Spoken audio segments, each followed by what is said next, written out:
Passover in the lower city of Jerusalem, the year 30 CE.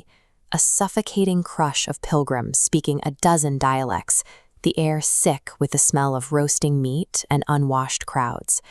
In the gutter, against a massive stone wall, a blind man sits in the dust. A figure approaches, mixing spit with the dry earth to form clay. He applies it to the man's eyes and issues a single instruction: to go and wash. The man stumbles to his feet, feeling his way down a steep public avenue.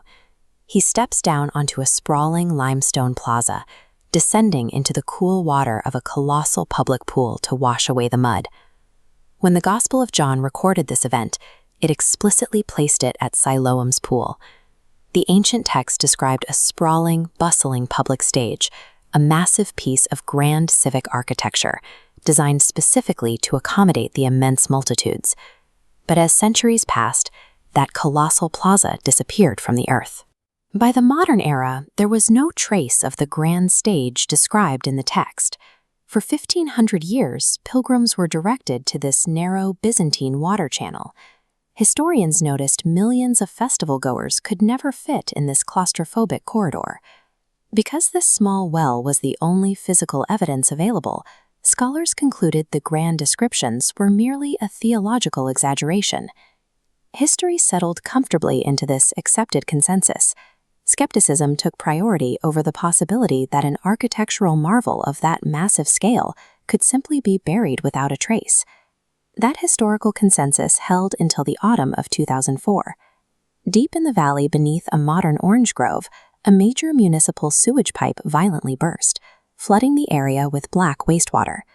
City crews brought in heavy machinery, cutting a deep, slick trench through the mud and the grove to reach the broken line. The excavator's steel teeth struck something solid. Assuming he'd hit a modern concrete utility barrier, the operator reversed the arm. But archaeologist Elag Shukran, monitoring the trench in the rain, immediately signaled to kill the engine. Shukran immediately dropped down into the filth, using his bare hands to violently claw away the thick, dark mud. Beneath the grime, he found no concrete. He uncovered a wide, perfectly flat, masterfully carved ancient limestone step. That accidental strike of steel against hidden stone instantly fractured 15 centuries of accepted Jerusalem geography.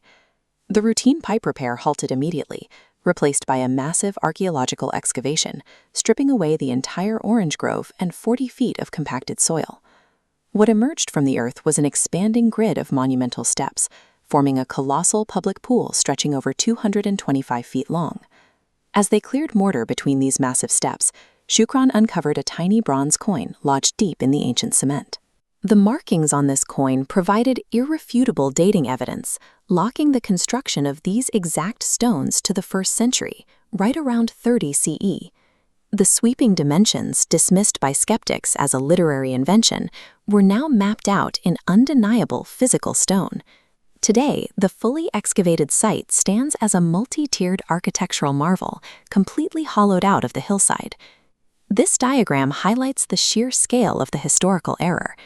The tiny square represents the Byzantine well that historians relied on for centuries, dwarfed entirely by the massive 225-foot span of the newly discovered Herodian Plaza. The true function of this massive footprint is now clear.